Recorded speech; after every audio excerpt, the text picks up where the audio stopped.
damaged or sunk over 120 of their Navy ships, with battle damage assessments pending for many more.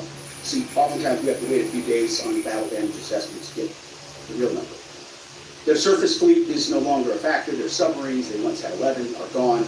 Their military ports are crippled.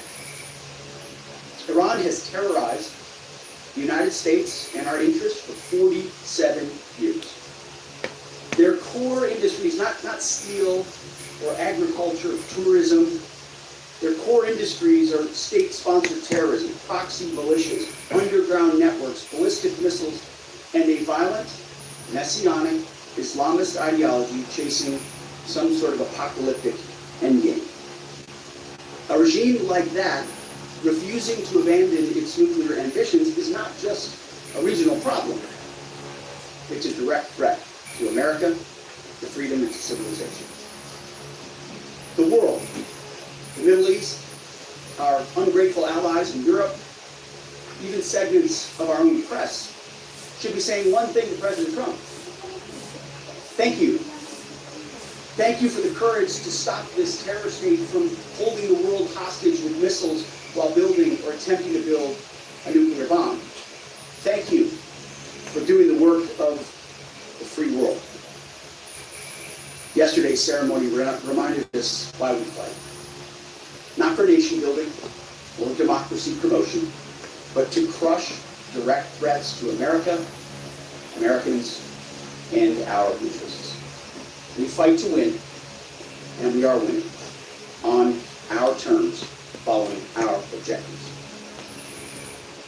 My 13-year-old son popped into my office last night while I was editing these remarks. He asked about the war and the families I met at Dover. And I looked at him and I said, they died for you, son, so that your generation doesn't have to deal with a nuclear Iran. It's the truth. They did. So to the families who said, finish this, we will. And I say the same to every American who wants peace through strength. May Almighty God continue to bless our troops in this fight. And again, to the American people, please pray for them. Every day, on bended knee, with your family, in your schools, in your churches, in the name of Jesus Christ. To the troops, keep going, and Godspeed. Over to you, Mr. Chairman. Thank you, Mr. Secretary. Ladies and gentlemen, good morning, and thank you all for being here. I also had the honor yesterday, as the Secretary said, of traveling up to Dover with the President to welcome home our sixth fallen. It was an honor and a privilege for me to be there and to say thank you to their families. And I want to mention their names this morning. From the 6th Aerial Refueling Wing out of MacDill Air Force Base, Florida, but stationed as part of an active associate unit at Birmingham, Alabama, Major Alex Klenner, John Alex Klenner, Major Ariana Savino, she was posthumously promoted from captain to major, and Technical Sergeant Ashley Pruitt, the boom operator on that crew. From the 121st Aerial Refueling Ring, Ohio Air National Guard out of Rickenbacker Air National Guard Base in Columbus, Ohio, Captain Seth Koval, Captain Curtis Hanks, and now Master Sergeant Tyler Simmons, who was also promoted in the boom operator on that crew. To a person and every family member I spoke with yesterday, they all shared that their family members loved serving, they loved being part of a great team and a crew, and they loved airplanes and aviation. Our nation's tanker crews really are unsung heroes. Incredible warriors who put their lives on the line so we can continue to take the fight to an enemy. I personally witnessed their courage and tenacity many times, from the morning of September 11th, where they answered my call for some help, to the skies over foreign countries where they've come forward out of their safe tanker track to give me gas when I simply could not leave a ground force that was engaged in a firefight. They've answered the call and come forward time and time and time again. I'm filled with incredible pride and gratitude for all that the tanker crews do, our pilots, our boom operators, and the maintainers. And to the families of our six fallen, know that we share your grief. Our Our nation will never forget their sacrifice, and we will never forget their names. Our entire joint force mourns with you today, and will continue to remember their incredible gift of a great example for all of us. Now let me turn to an operations update. U.S. CENTCOM remains on plan to achieve our military objectives and remain unrelenting in our pursuit of Iranian missile capabilities, UAV capabilities, and their Navy, and as the Secretary said, their industrial base. Each day we continue to attack deeper into Iranian territory. As reported by U.S. Central Command yesterday, the U.S. military dropped 5,000-pound penetrator weapons into underground storage facilities, storing coastal defense cruise missiles and other support equipment. These weapons are bespokely designed to get through concrete and/or rocks and function after penetrating those barriers. We continue to hunt and kill mine storage facilities and naval ammunition depots. We continue to hunt and kill afloat assets, including more than 120 vessels and 44 mine layers, and the pressure will continue. We're flying further to the east now and penetrating deeper into range.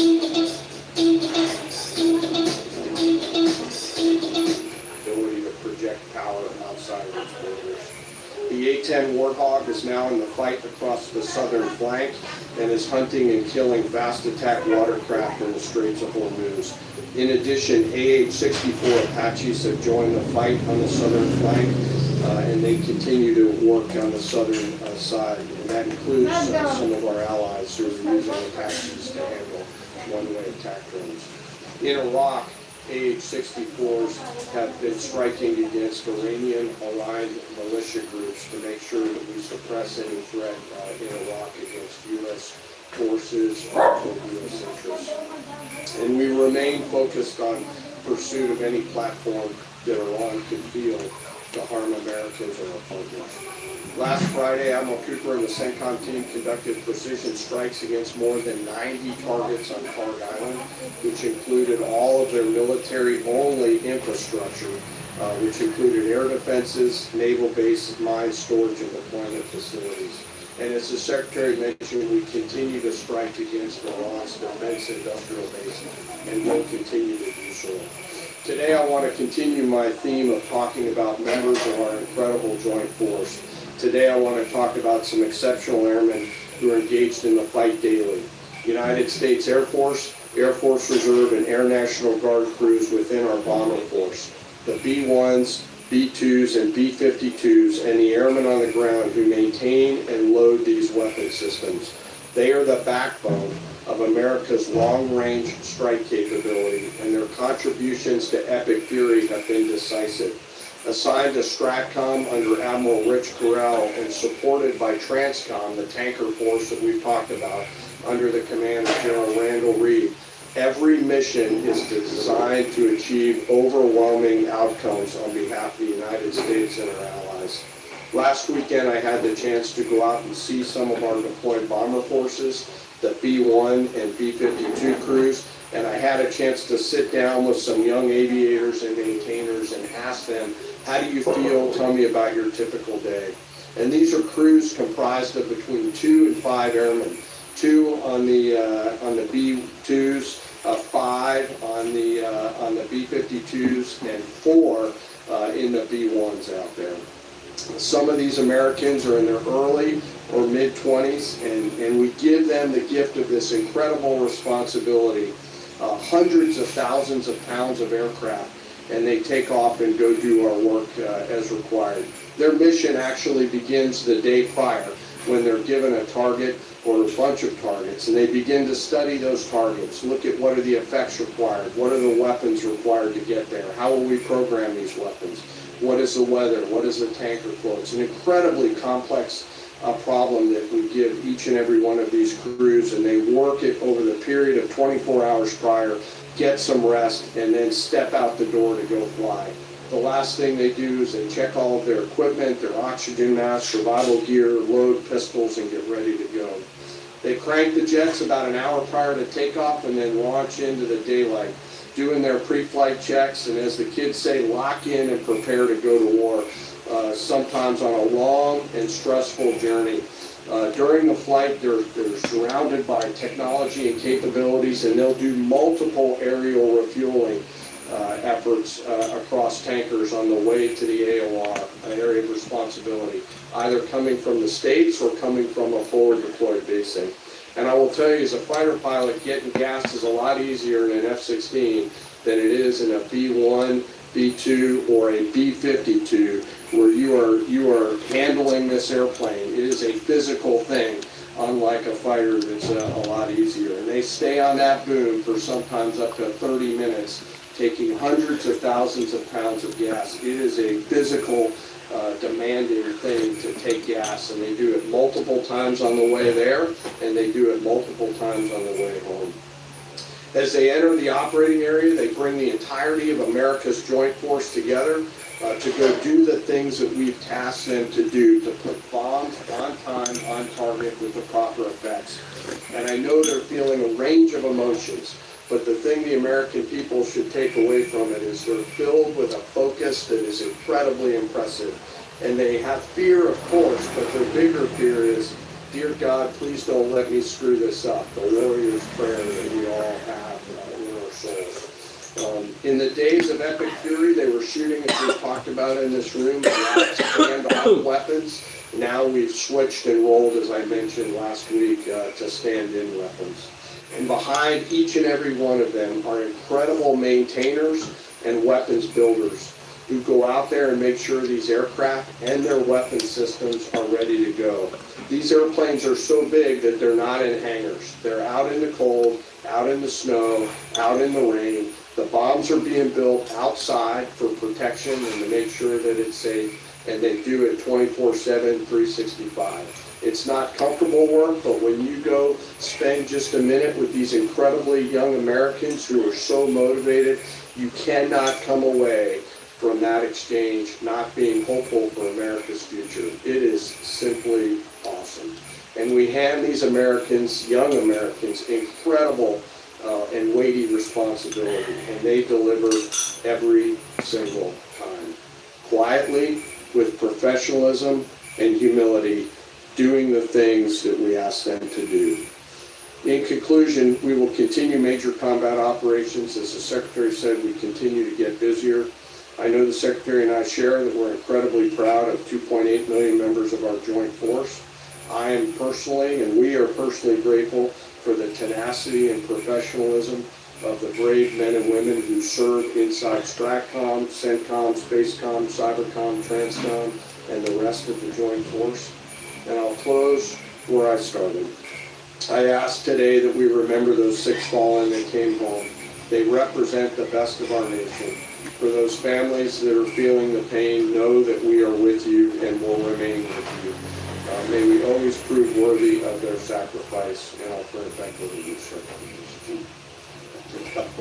Thank you, Mr. Secretary. Thank you, Mr. Chairman. Given the updated degradation strike target numbers you laid out, how close would you say we are towards achieving the President's objectives, and what is the end game of the operation without divulging any sensitive battlegrounds? Well, we wouldn't want to set a definitive time frame on that, but as we've said, we're on plan. So we're looking at those metrics very closely, relaying that to the President and the National Security team. But feel confident that as, again, we're more stand-in means we're over the top, even further in, and we have even more of an exact sense of what we're striking and why, and even more dynamically, meaning because the intelligence improved, we're able to more quickly identify targets when they, let's say they come out of an underground facility where they've been hiding, and able to strike it before it strikes or right after it shoots. But we're very much on plan, and that's why I want to speak to the American people here. You hear a lot of noise about widening or new missions or speculation about what we should or should not be doing. This is a clear set of objectives. The President has given us every capability we need to accomplish that. We've got the best in the world in uniform executing it on the ground. They believe in and are invested in this mission. And it will be at the President's choosing, ultimately, where we say, hey, we've achieved what we need to on behalf of the American people to ensure our security. So no time set on that, but we're very much on track. Absolutely. Yes, right here. Good morning, Mr. Secretary. David Sear, Real America's Voice News. What countries have been the most cooperative with us, including the Gulf states, as your Hedges. And I also wanted to ask you, the internet blackouts by the regime, it's been shut down for weeks. Is the U.S. military playing a role in, fighting against the regime, blocking VPN networks and satellites and other things? Is there a role for the U.S. military there? Obviously, on the allies and partners side, Israel from day one.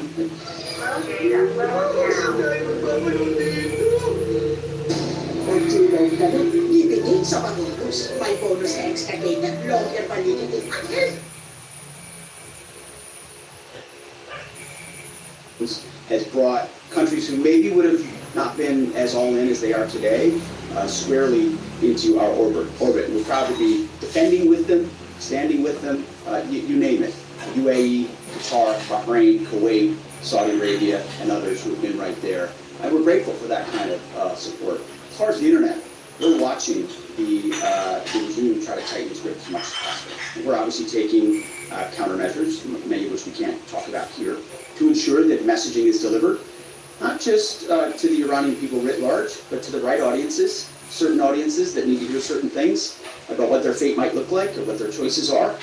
So even though that regime is trying really hard to ensure the world can't see, right? They want to put out fake AI-generated images, which, by the way, sometimes our press has support for, like the Abraham Lincoln on fire and turning around. These AI-generated images are meant to make it look like something's happening when the exact opposite is. So they make up fake reports and fake images to lie to their own people to try to make it. But even then, their own people can barely receive a lot of those messages and communicate because of the blackout that they've imposed upon them. But we work around that for sure. Thank you, Mr. Secretary. General, overnight, Iran launched missiles across the Gulf. They managed to hit the Saudi oil refinery on the Red Sea. What does it mean that they have that capability now into the war? And Mr. Secretary, you mentioned civilian infrastructure. Iran seems